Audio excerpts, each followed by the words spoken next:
One of the cool things about growing up in the pre-internet era of the 1980s and 1990s is that movies from my parents' generation were always on the docket for watching. And one of the cool things about being a parent myself is that soon I'll be able to show my kids movies from when I was their age and hope to create a long-lasting bond between us.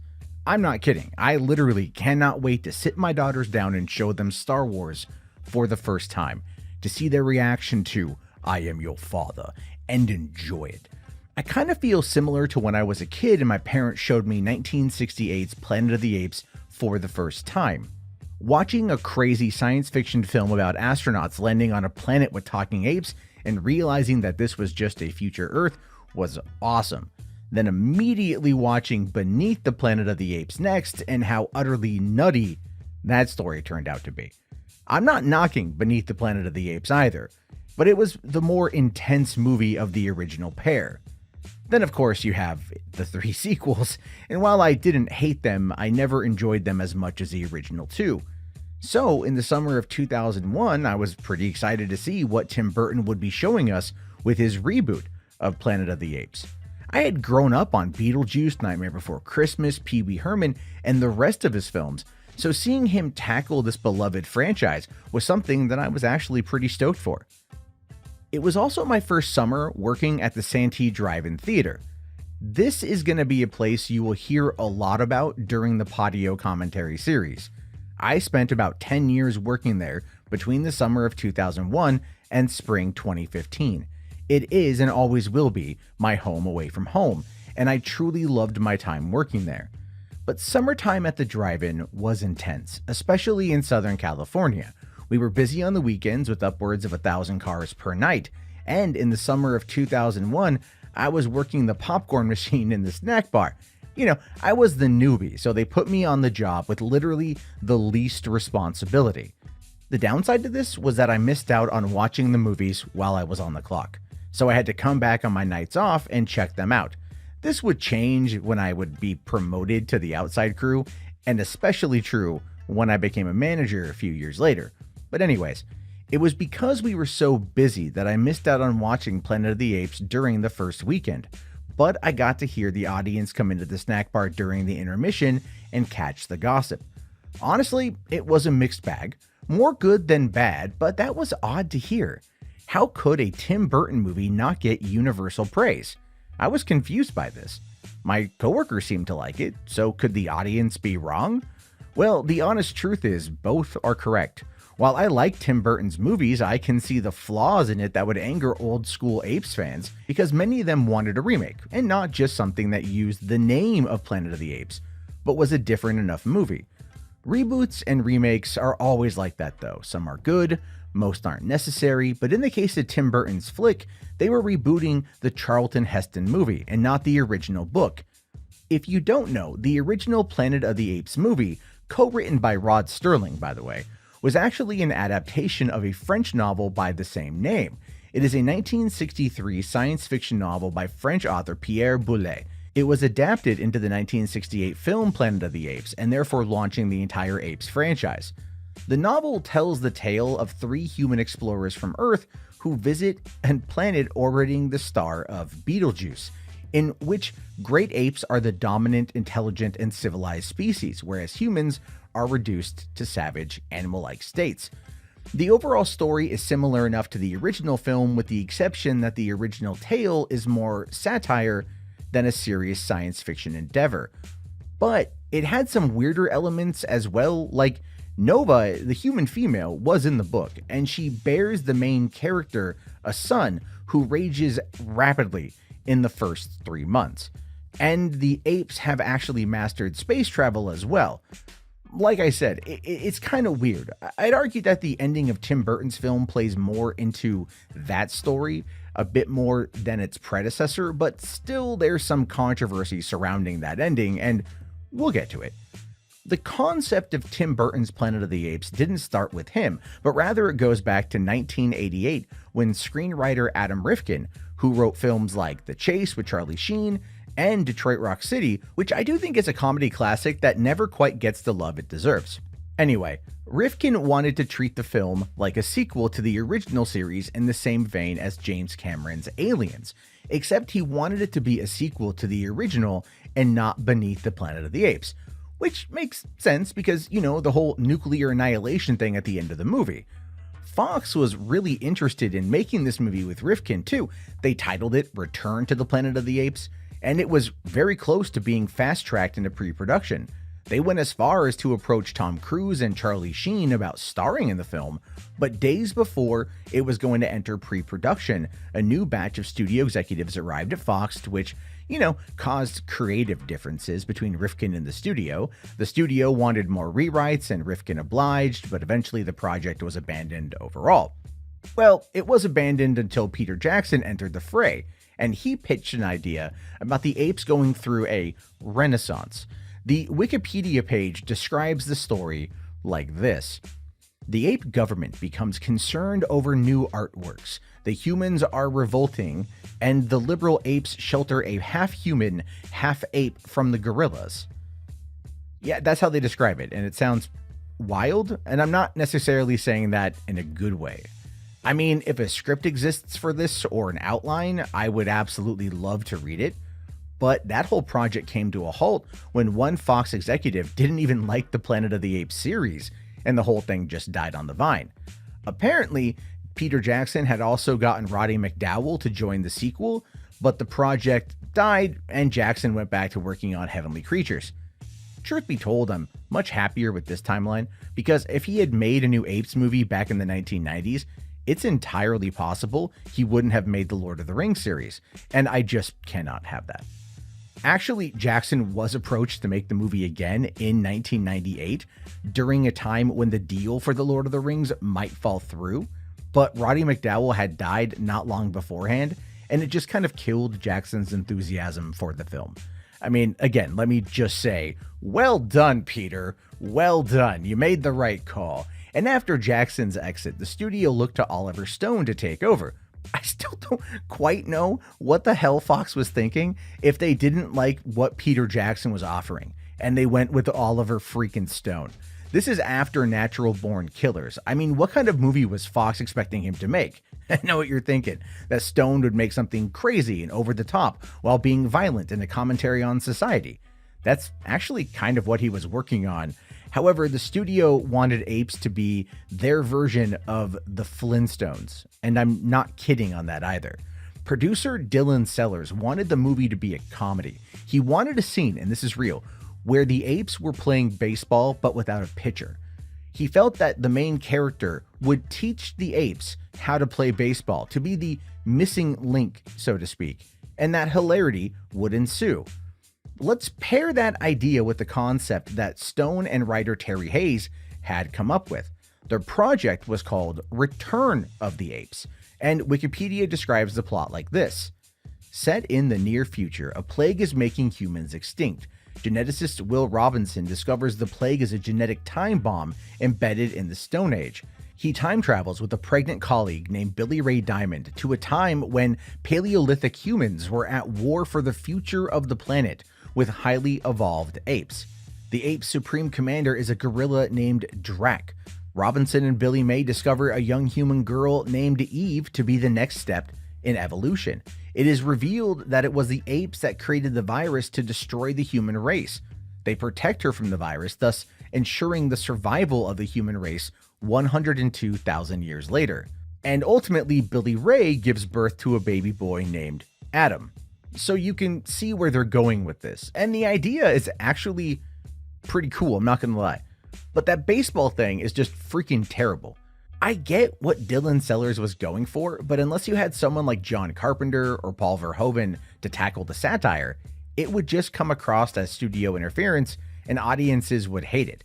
Even Fox president Peter Chernin called it one of the best scripts he had ever read, and that he was hoping that this movie would spawn a whole new franchise around it. I mean, we're talking sequels, TV shows, and of course, merchandise. And even in 1994, Arnold Schwarzenegger himself had signed on for the lead role, on the condition, though, that he'd get to sign off on the director. What's funny is that Terry Hayes wouldn't budge on that baseball scene, and when he turned in a new draft for the script, still Without that scene, Dylan Sellers fired him. Never mind that the president of the studio loved the script, but hey, Hollywood is a cruel mistress. And not to play too crazy with that whole karma is a bitch thing here, but it wasn't long after that Dylan Sellers drunkenly ran a stop sign in Brentwood and killed his friend and colleague Louis Sherratt, who was only 26 years old. Dylan was sentenced to 1 year in county jail and 3 years on probation. And he's still working, by the way.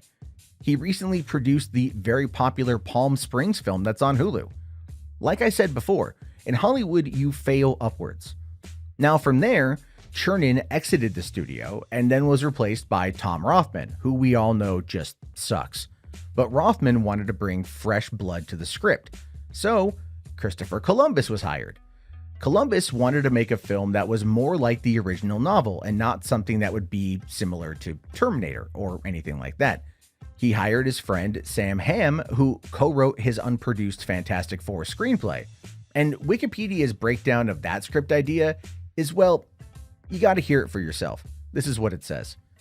Hamm's script had an ape astronaut from another planet crash landing in New York Harbor, launching a virus that will make human beings extinct.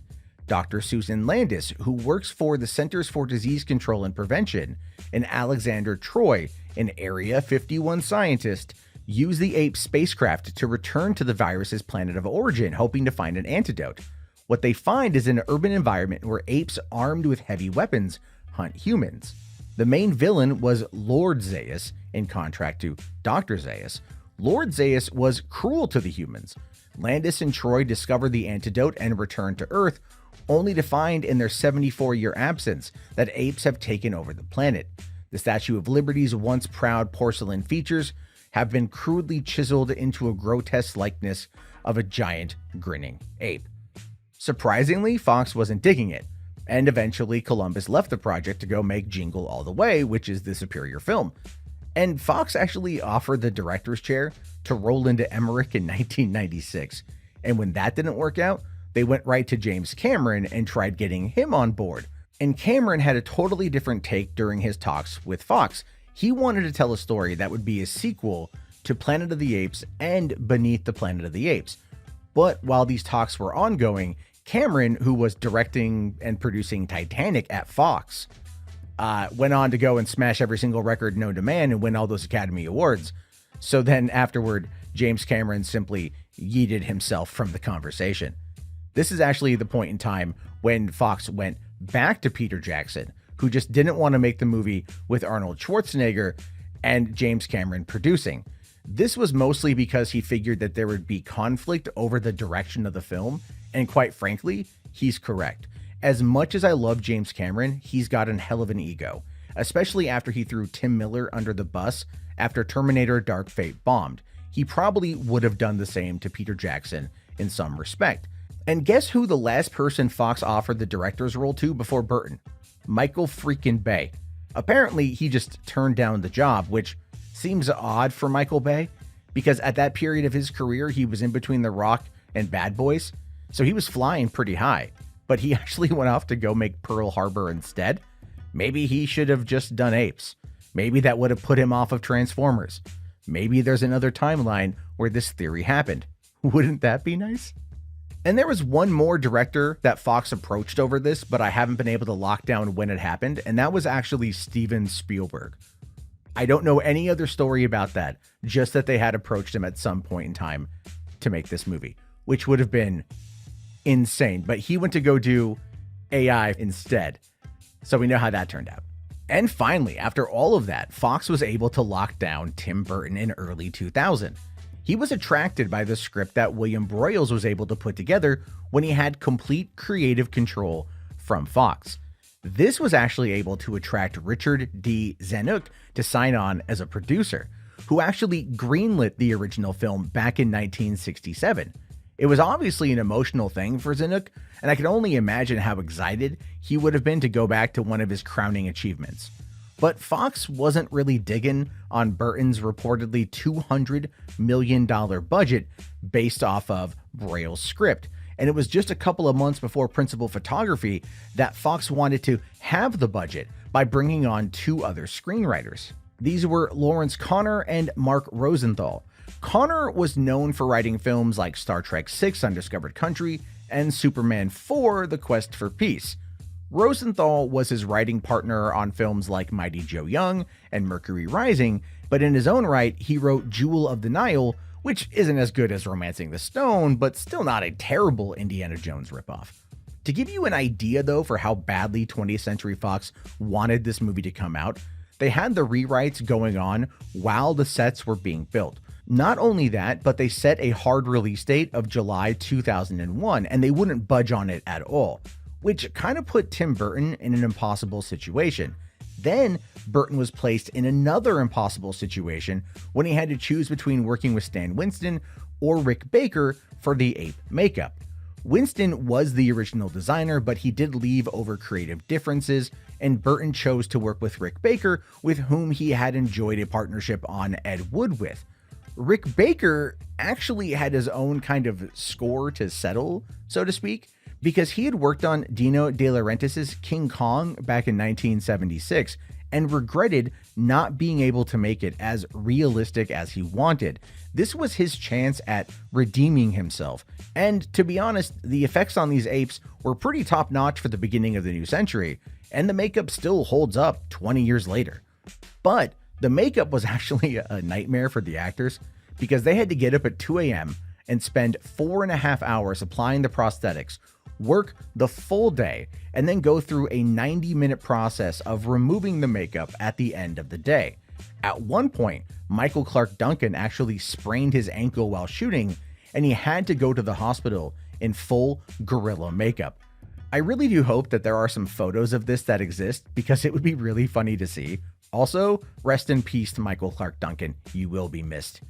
When it came to the casting of the movie, there are a couple of really interesting stories here, especially one from Mark Wahlberg, who signed up for this movie after just meeting with Tim Burton for 5 minutes. He really just wanted to work with Tim Burton, which I completely understand. Though in order to make sure he was able to solidify himself as an action star and not an underwear model, Wahlberg refused to don a loincloth, similar to Charlton Heston in the original film. I know I'm kind of jumping ahead here, but one thing that stands out in the aftermath of this movie is that in 2011, when asked about comparing the reboot of Planet of the Apes to Rise of the Planet of the Apes, Wahlberg admitted that the Burton film wasn't good. But he defended Burton in the process, claiming that Fox bungled it. And if you know anything about Tom Rothman, you know exactly how this came to be. But I do want to say, good on Mark for coming out and defending Burton while throwing the studio under the bus.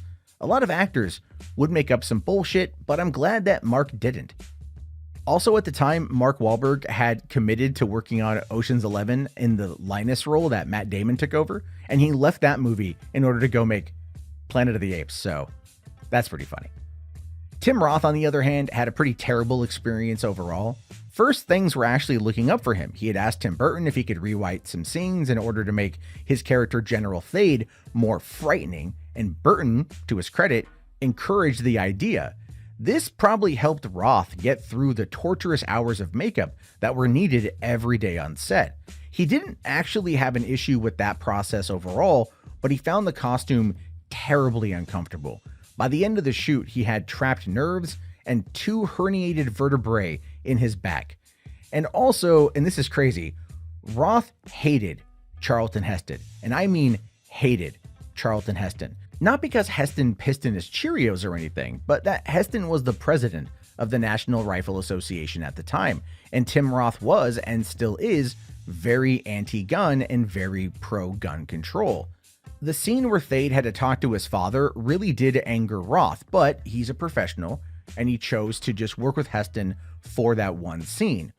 Later on, he did admit that if he had known about that particular scene first, he wouldn't have taken the role. I get this, but I'm still glad that scene exists, because General Thade is meant to hate his father, and the condemnation that Roth has for Heston can be felt in that scene. And then there's also Helena Bonham Carter, who met and fell in love with Tim Burton because of this movie. Her character Ari was originally planned to be an ape princess, but they later changed it to a more liberal-minded ape who just happens to be a senator's daughter. I feel like this kind of made more sense looking back at not only the original film, but the original book. However, she was kind of meant to be the love interest for Mark Wahlberg's Leo Davidson at first, and Fox was heavily against any kind of human-ape romance because they felt it was weird and unnatural.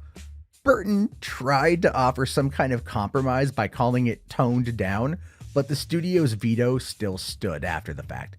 And even at the end of the movie, when Ari and Leo kiss, it always felt weird. It didn't feel platonic, but it also didn't feel romantic. It just felt out of place, like the Reylo kiss at the end of Rise of Skywalker, but only this time it was interspecies erotica. Kind of. The filming of the movie itself started in November 2000 and ran through April 2001. Think about this. The movie wrapped filming just 3 months before its release, and there were script rewrites happening while the sets were being built in order to reduce the budget by half, and 20th Century Fox wanted the movie to come out by July 2001. For the 13 years it spent trying to get this movie made, they sure rushed it out the gate at the end. This might explain why the ending was so controversial. At the end of the movie, Mark Wahlberg's Leo Davidson goes back in time through an electromagnetic storm, but discovers that General Thade had beat him to the punch and had taken over Earth. It was definitely a departure from the original film, and this left audiences scratching their heads. Helena Bonham Carter defends the ending, understanding that it was setting up a sequel, but Tim Roth never quite got it. Hell, the whole cast signed on for a sequel, and even though the movie grossed $362 million worldwide on a $100 million budget, Fox decided to scrap the sequel because of the critical response. Yes, Fox turned down making a sequel to a profitable movie, which, by the way, also earned more than $40 million from home video sales in the early 2000s, because the critics were mean to it. Granted, in some aspects the critics weren't wrong. I mean, Roger Ebert called the film great looking, but said that even fans of the franchise would end up renting the original film and not this one. He isn't wrong necessarily. I know a lot of people who didn't care for this movie after the fact. Though, in researching it and rewatching it, I actually have a greater appreciation for it. I mean, maybe I just like to look at these things through rose-colored glasses, but I just happen to like movies, and so I get to see the little details, and to me that always makes the experience a lot better. However, CinemaScore wasn't very kind either. Audiences gave it a B-, which is not very good. Metacritic rated it as mixed or average with their review score. And ultimately, it's a middle-of-the-road movie overall. It's not Burton's best work. It's not his worst by a long shot. This is just another example of Hollywood mining their intellectual properties, not because they should, but because they could, capitalizing on the name brand of something people have adored for decades. I'd like to say that this is a lesson learned for 20th Century Fox, or any studio really, but we all know that's a load of crap. At the end, I'm thankful this movie exists. The idea of it still impresses me, and Rick Baker's effects still hold up. I would have liked to see a sequel, to see the story fleshed out and finished, but like a ton of movies that set up a universe, we'll never get to see those come to fruition. That being said, this movie's failure, if that's what you want to call it, pushed Fox to hold off for a while until Rise of the Planet of the Apes in 2011. And quite frankly, we're better off as a result. Now, Disney owns the franchise, and in December 2019, they announced that a new movie was being developed with Wes Ball directing. Whether or not it's a sequel to Matt Reeves' excellent War for the Planet of the Apes or not, has yet to be seen.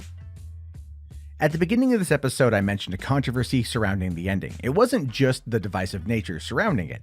In fact, Kevin Smith felt that Tim Burton had ripped off his original concept that he had put in a Jay and Silent Bob comic 3 years before Planet of the Apes came out.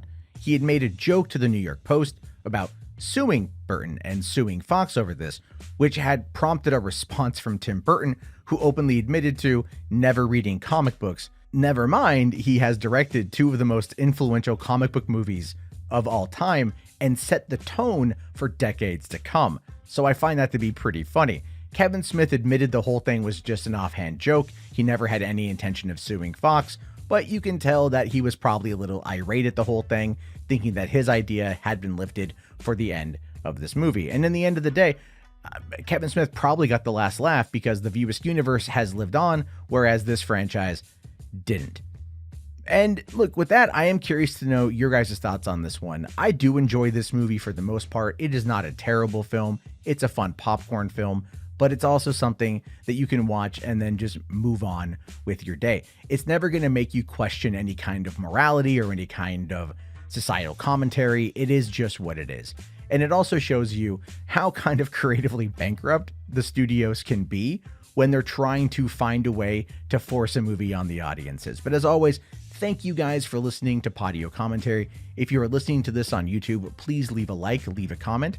If you are listening to this on podcasts, thank you so much. And please leave a review on iTunes or subscribe where you can.